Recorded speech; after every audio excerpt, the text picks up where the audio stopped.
Hashem, na'aseh v'natzliach. Continuing in Halachot Shabbat, there is a famous story brought down in the Midrash. There was a Chacham, Yosef ben Simai. He was very well known. Everyone knew him, was very famous, and he was one of the agents of the king, of the Roman king. And because of that, the Goyim also gave him a lot of kavod. So one Shabbat, there was a fire in his ranch, in his place that he had, one of his places. And people could see it from far. And there was a Roman legion army group of them. When they saw the fire, they said, "Oh, this Yosef is a tzaddik. Today is his Shabbat. For sure, Shabbat. For sure, he's not going to put out the fire. Let's go and put the fire out for him. Otherwise, his whole house is going to burn down." And all the legions, all the soldiers, they all got together and they got to his house. Happened to be that Shabbat, he was in his palace. He comes out, he says, "What are you doing? Why are you guys coming to my palace?" They said, "What do you mean? We came to put the fire out, right? So we know you're not going to put it out." He says, "You too can't put it out for me." It was wrong. Goyim, they want to do it on their own. They could, but he wanted to be mahmir, I guess, wrongfully. He says, "I would rather all of my belongings burn rather than anyone would be mechalel Shabbat for me." The soldiers were like shocked, but they knew not to argue with him because when it comes to these things, he's very, very, very strict. And at the same time, they're like, what do we do? What do we do? Suddenly they see clouds are coming and rain started coming down like there was no rain. And within minutes, all the fire went out. And they all said, "Look at this, you're so holy. From the heaven, they help you put the fire out." So after Shabbat, he wanted to go thank the soldiers. And he gave each one two gold coins for what they did, for trying. And to the officer, to the main commander, he gave him 5 gold coins. But then, when Chachamim heard about this story that was done for Yosef ben Simai, they said, although it is a very high level, obviously, but if he sat down and learned halachot of Shabbat, right, he didn't have to bother Hashem to come make a miracle for him. Right? Halakha says, Nochri, a goy that comes on his own, wants to put out the fire. You don't tell him to put it out, but you don't stop him either. Right? Just let him do whatever he wants. That's really the halakha. But at the same time, you see, this person, what was it? He had his simple emunah, his simple trust in Hashem, and because of that, this is what he decided to do, and he did it. He went along with it, and Hashem went out of his way, so to speak, and made a special miracle for Yosef ben Simai to do this. And really, the truth is, the Shabbat is the makor baracha. Shabbat is the source of baracha. When a person, really appreciates Shabbat, really understands the essence of Shabbat, and even more so by studying the halachot, by knowing the details, knowing and putting it into practice, all the laws of Shabbat that we're learning properly, in order to create an atmosphere of Kedusha, of Tahara, of Shabbat, to connect with Hashem. That's one of the highest levels that a person could achieve, and through that, Bezat Hashem, HaKadosh Baruch Hu will give us that beracha, like His promise that the Shabbat is the Mekor HaBeracha. It says, Likrat Shabbat Lechu V'Neracha, let us go to greet Shabbat, Kihi Mekor HaBeracha, because Shabbat is the Mekor, the source of Beracha. Bezat Hashem for all of us. Continuing on in the halachot, I believe we were still in Halakad Nerot, and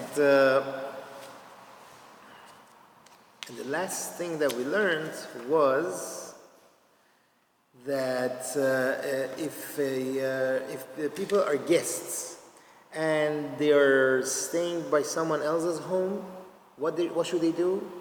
If they're leaving way before candle lighting, then the best option for them, if they will be coming back to sleep at home at night, the best option is to ask a friend to light a candle or light the lights of the house for them, make a baracha and light, right?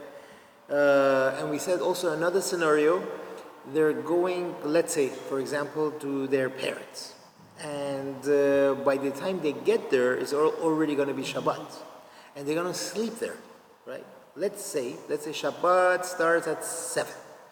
And they see that by the time they get ready to go, it's going to be like, 6:30. By the time they get there, it's going to be past 7. It's going to be past 7. They won't be able to light, right? They can't light at home because they're not sleeping at home. What should they do? Call the family, ask someone to light for them on their behalf, with a baracha even, and that's it.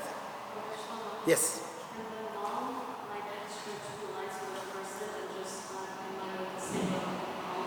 In that case, if she is already lighting in the same place at the same time, there's no need even to do that. But they could, if they if they're gonna come home and they're gonna see, oh, you didn't light anything for me, they feel bad.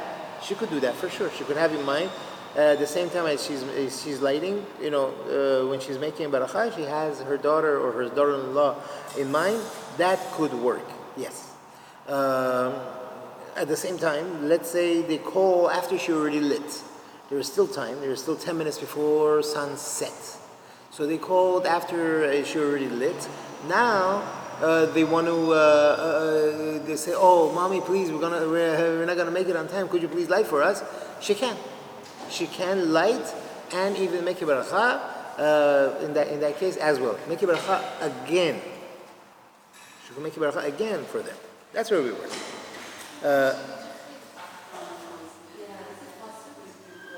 Yes, of course.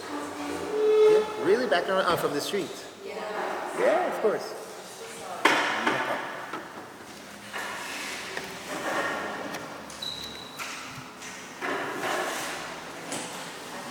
It's fine.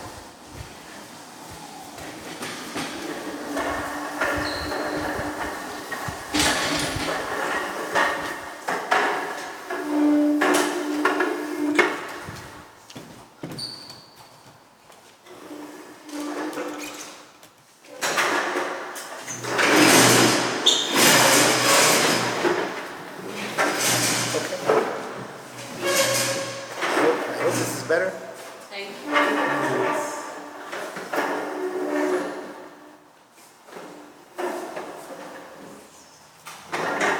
Okay.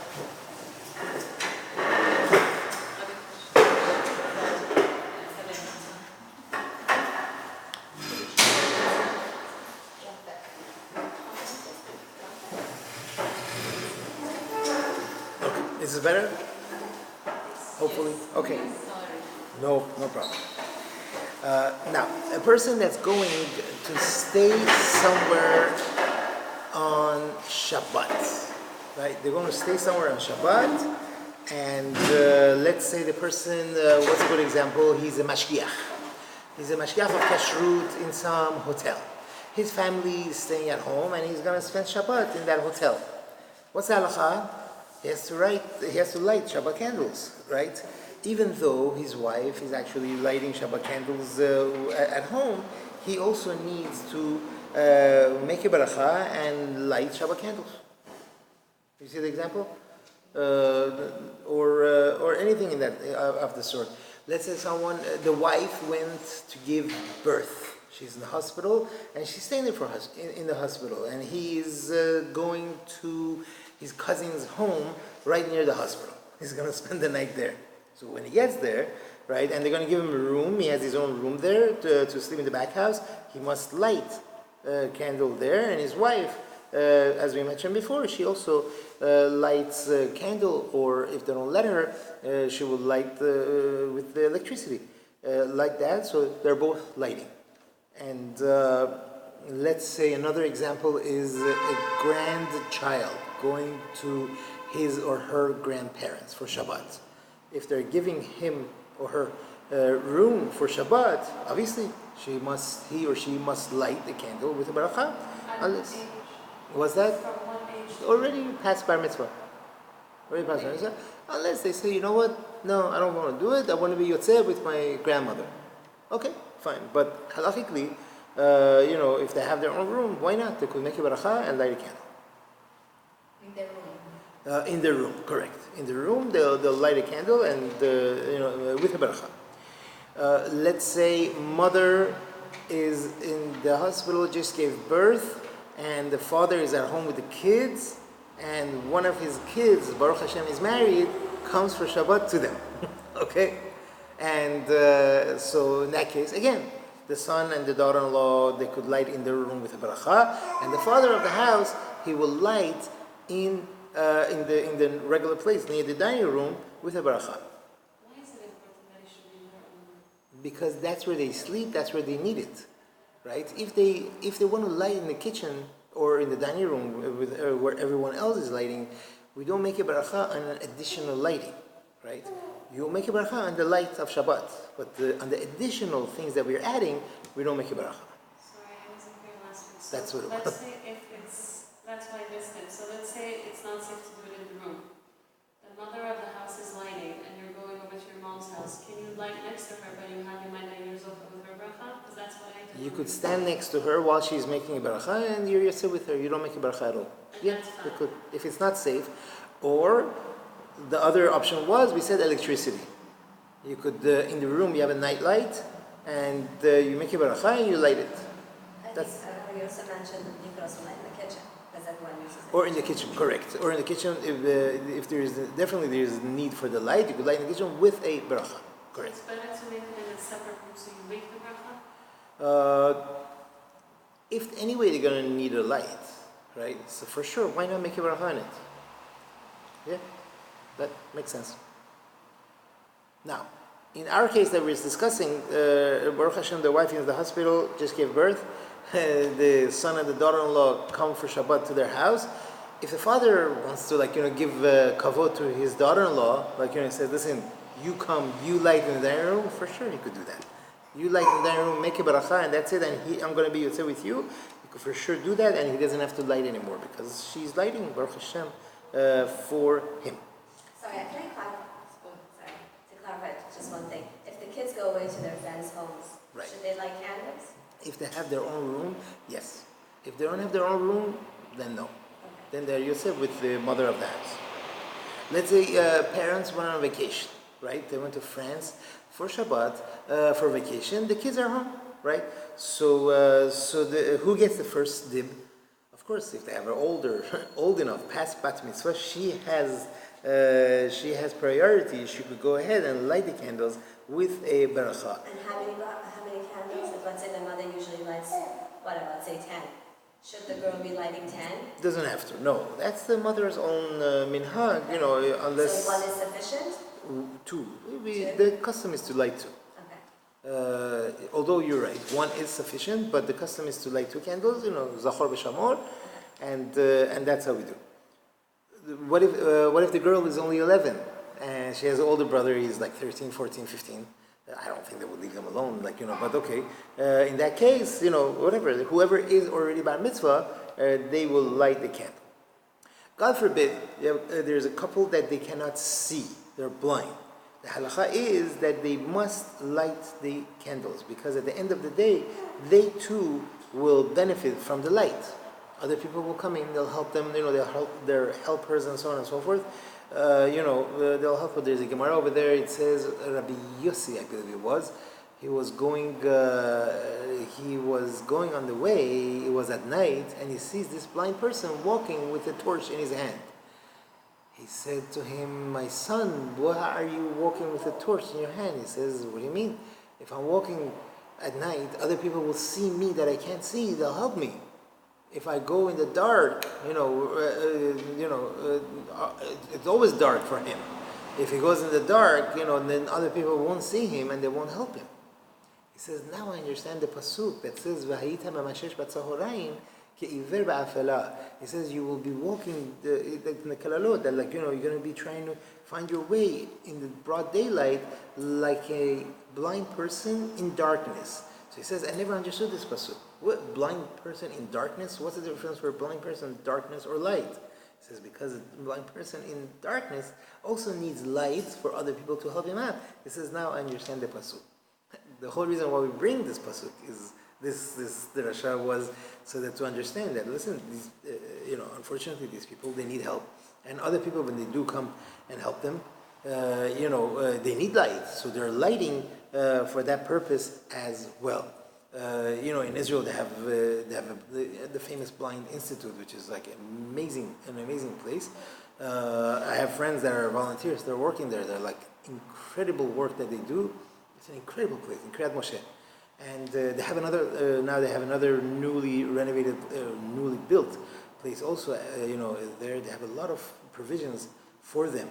In that Blind Institute they have Gemarot, the whole set of Shas in Braille. They have a lot of books for them in Braille. It's an incredible institution.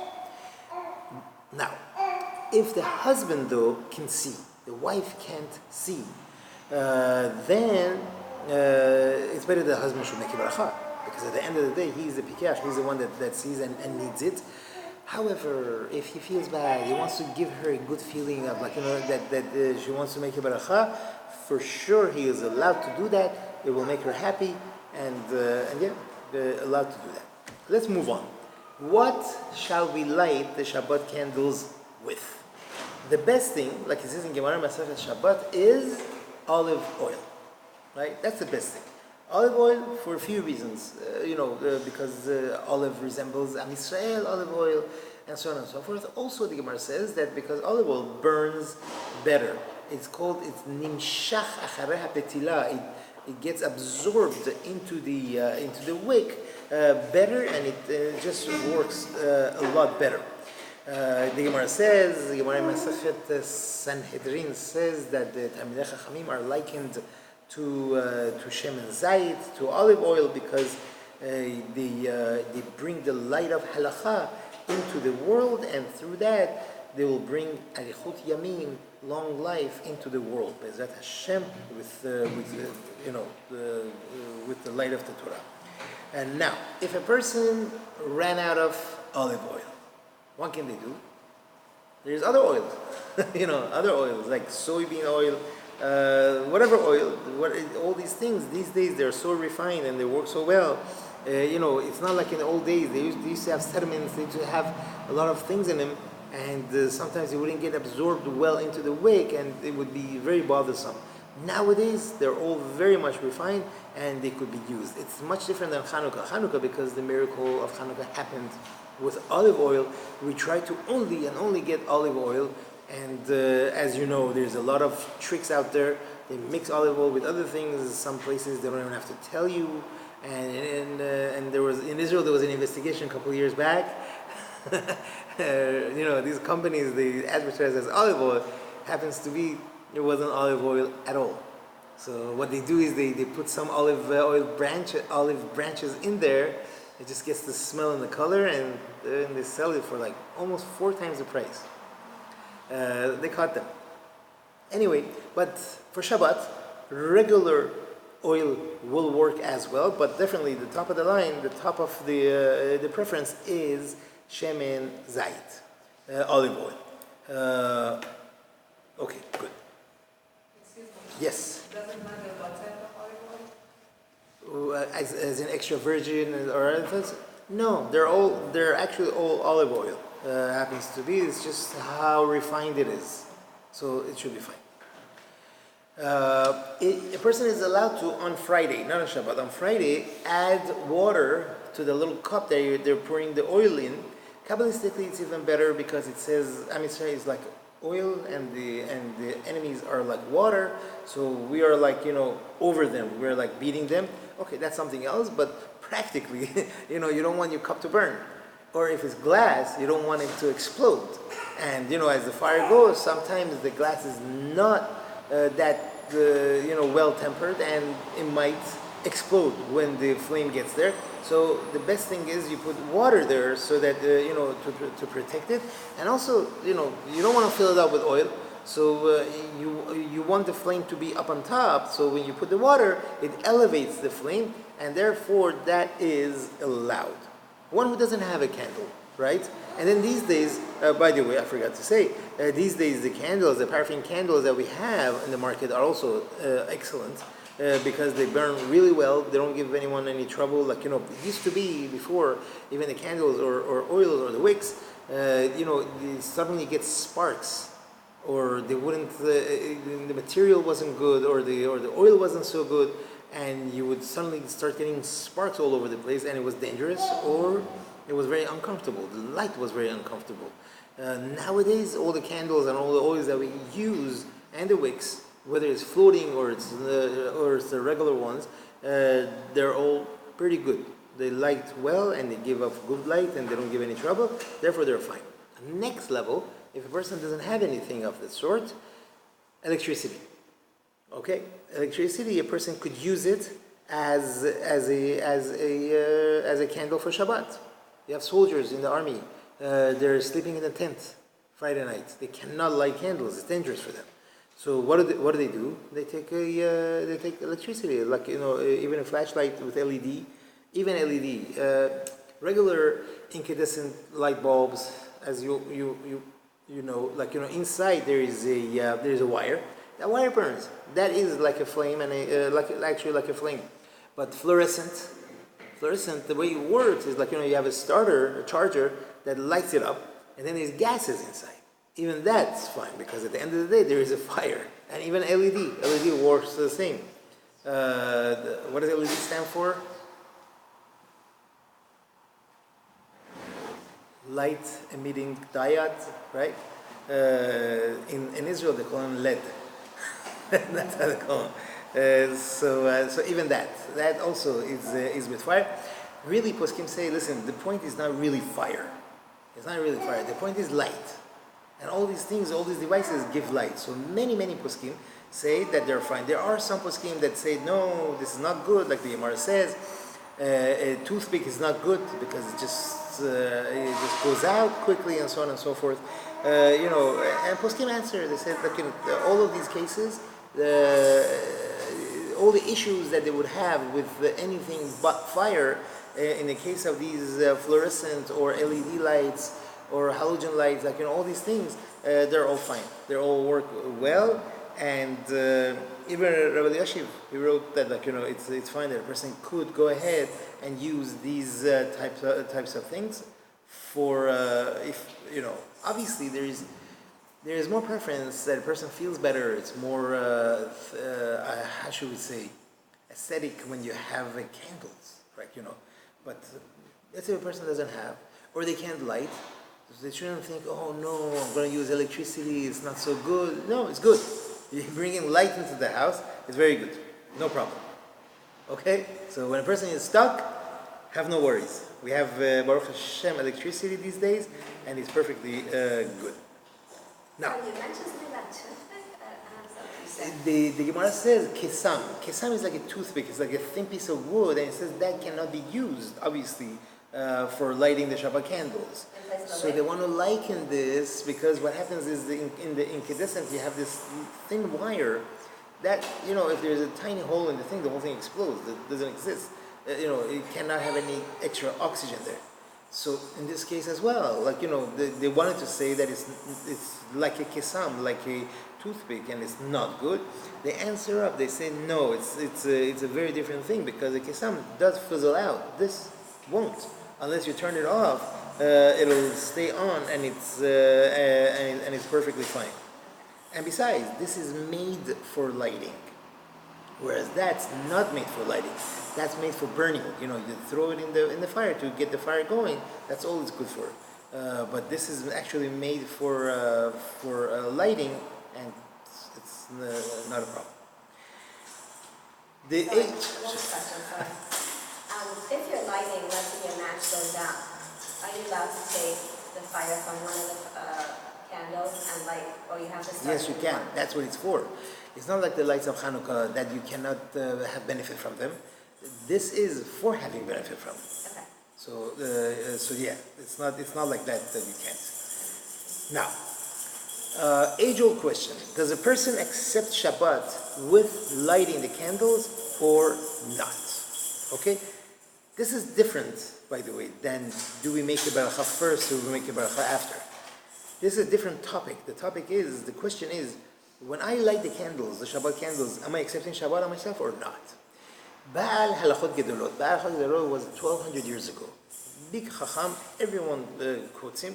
He writes that when a person finishes, a lady, by a man is different, finishes lighting the candle, at that moment she has accepted Shabbat. Right? And that's why some people, after they light, they don't put out the matches. They just leave it on the tray, let it fizzle out, and that's it. Right? But if you look, many poskim bring down that no, Shabbat candle lighting is just like any other preparation for Shabbat. It's like you set the table. It's like you're cleaning the counters. Preparing the home for Shabbat. So too the Shabbat candle lighting, they write that this is not accepting the Shabbat. This is part of the preparations of Shabbat. Right? That's exactly what it is, and therefore, a person does not have to accept Shabbat.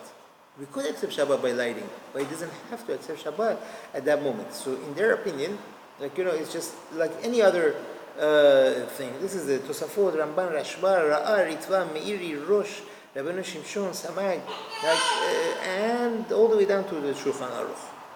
Based on that, most Sephardim, they don't accept Shabbat when they light the candles, and they could do things that they need to do after lighting the candle, right? But all of that we just mentioned, that's provided that it's within a half hour before sunset. 7:30 is sunset, let's say. If they light after 7 o'clock, then they could, and they don't, accept Shabbat with the light. Right?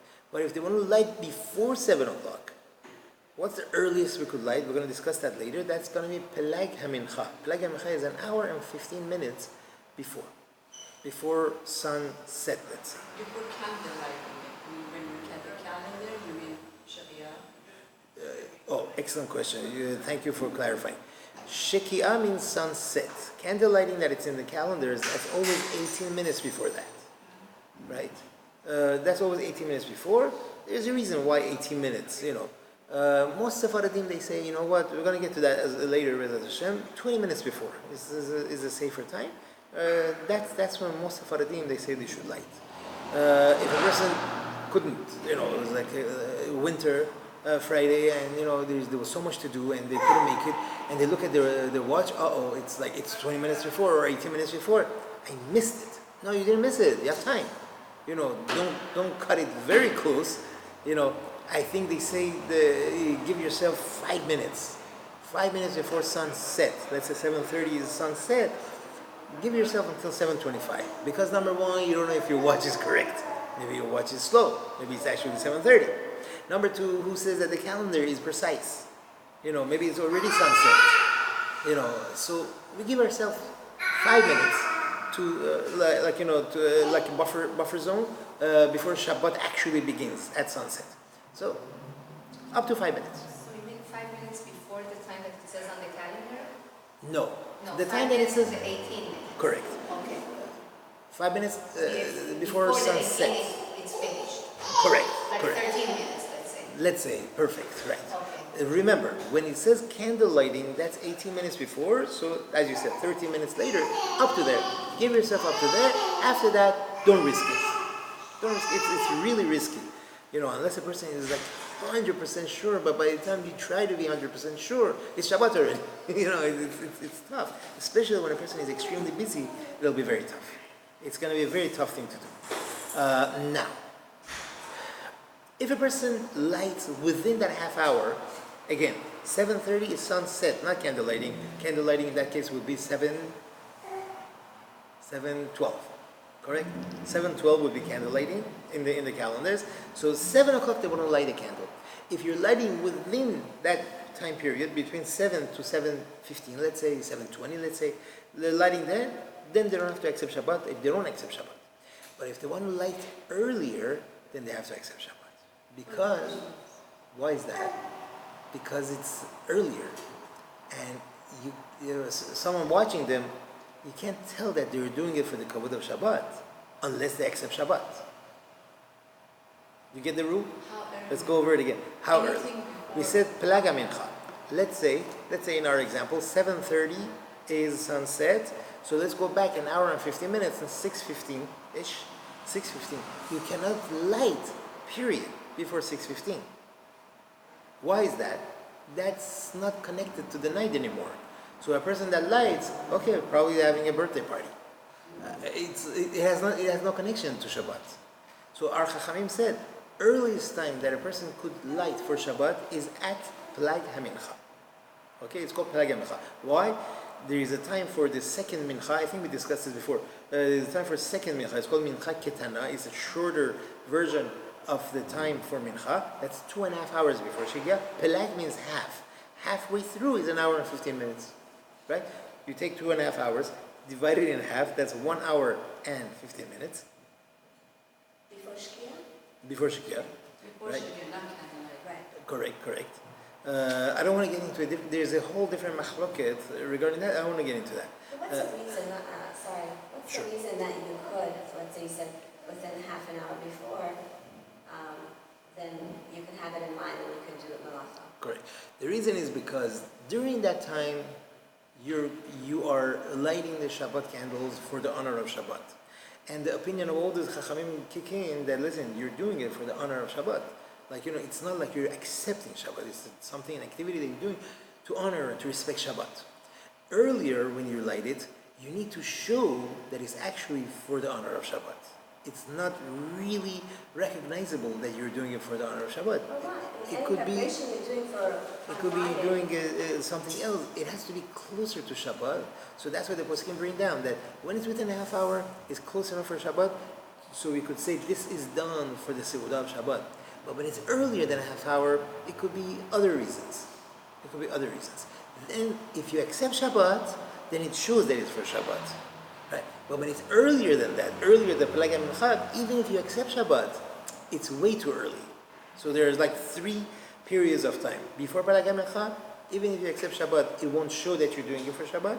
If it's between Pelag HaMincha and a half hour before sunset, then you need to show that you're doing it for Shabbat.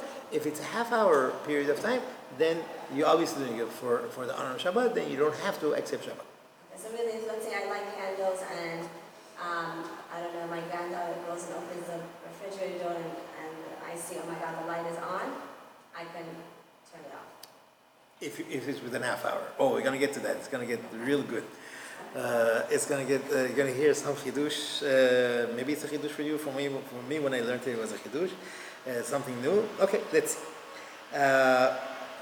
So the truth is, if a person lights, okay, let's go to the middle time, right? Between Pelag HaMincha and a half hour before Shabbat.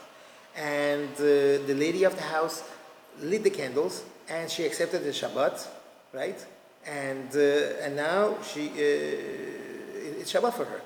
But it's only Shabbat for melachot of the oraita. Melachot that are asur, like, cooking, making a fire, turning your car on, right? But something that's asur, but it's midrabanan, that you could do. Even though you accept the Shabbat. Let's say makeup, you could do makeup. Makeup might be bordering on a deoraita. No. Can you give us an example? Yeah. Example, you want to go somewhere and it's far, you would like to get in the car. Your husband could open the door for you, you sit in the car, don't drive, and he'll close the door for you and go.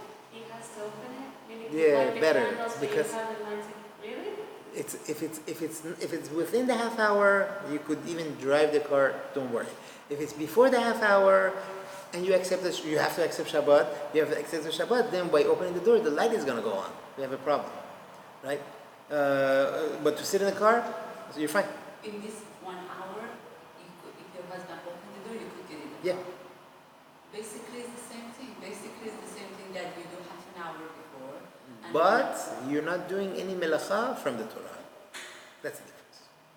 You're not turning the car on. You're I not opening the understand, door. but my question is from you mentioned that there is a half an hour before Within a half hour. within Before half an sunset. Hour, if you light the candle, you could do certain stuff. You could do everything. You could do everything. Right. Okay, and now you're saying an hour Before this half hour. Before this half an hour, which is whatever it is, in 1 hour. So I'll tell you, between Pelaga Mincha, it's 45 minutes. You said you could get in the car. Yeah.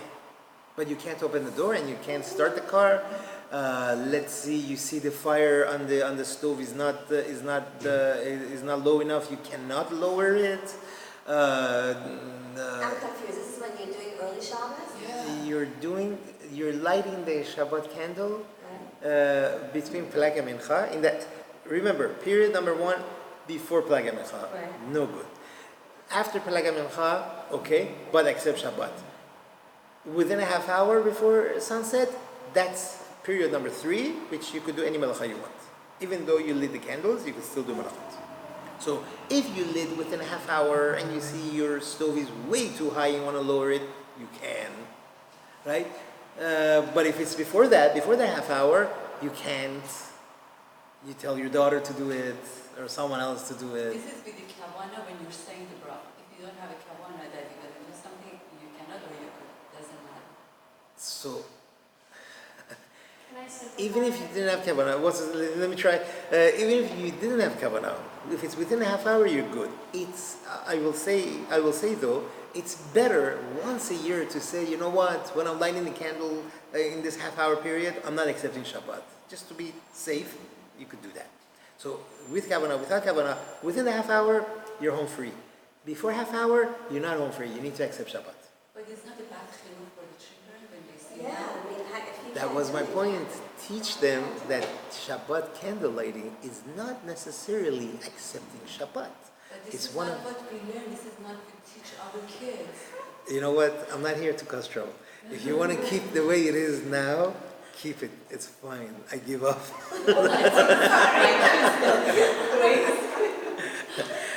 No. You don't want to cause any trouble. If in their mind this is like, this is it. But know what the halacha is. That's important. Right. Just know what the halacha is. You want to keep on doing whatever it is you're doing. You tell your kids, listen, guys, you're Shabbat. I'm lighting the candle. It's going to be Shabbat. Keep it up. But in the back of your. I'm not going to share the teenager when they get to or something.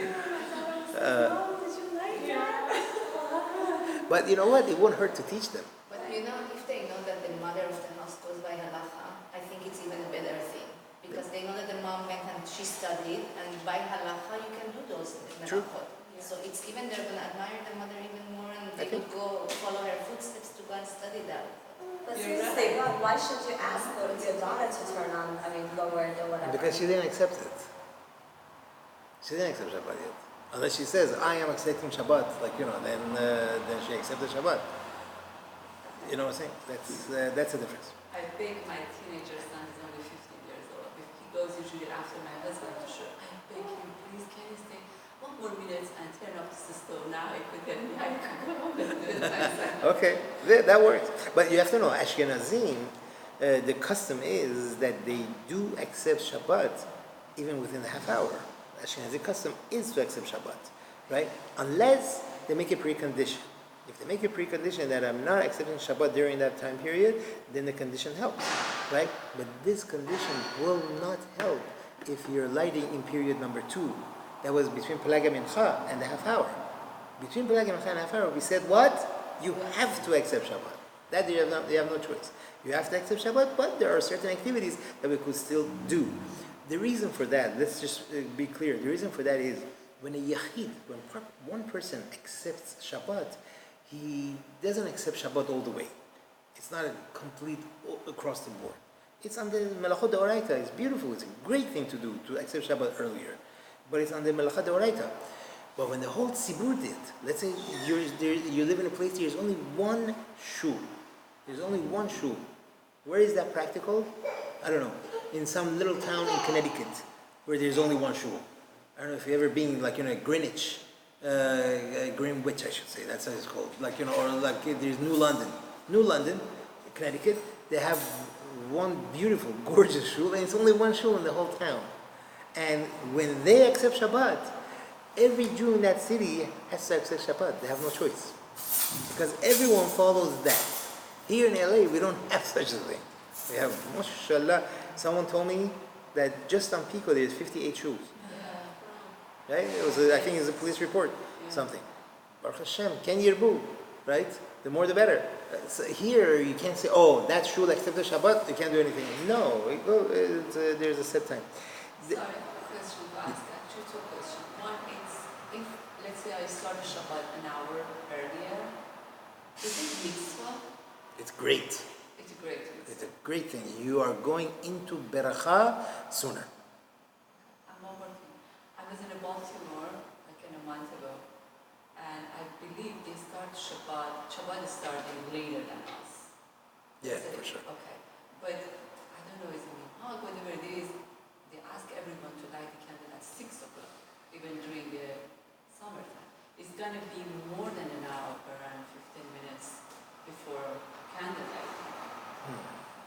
Let's say it's going to be, candle lighting is 8:30, but they ask everyone. Wow, 8:30 is candle Right. lighting? And they ask everyone to light the candle at 6. Is that possible? I don't know how that works. I mean, this part is nothing new.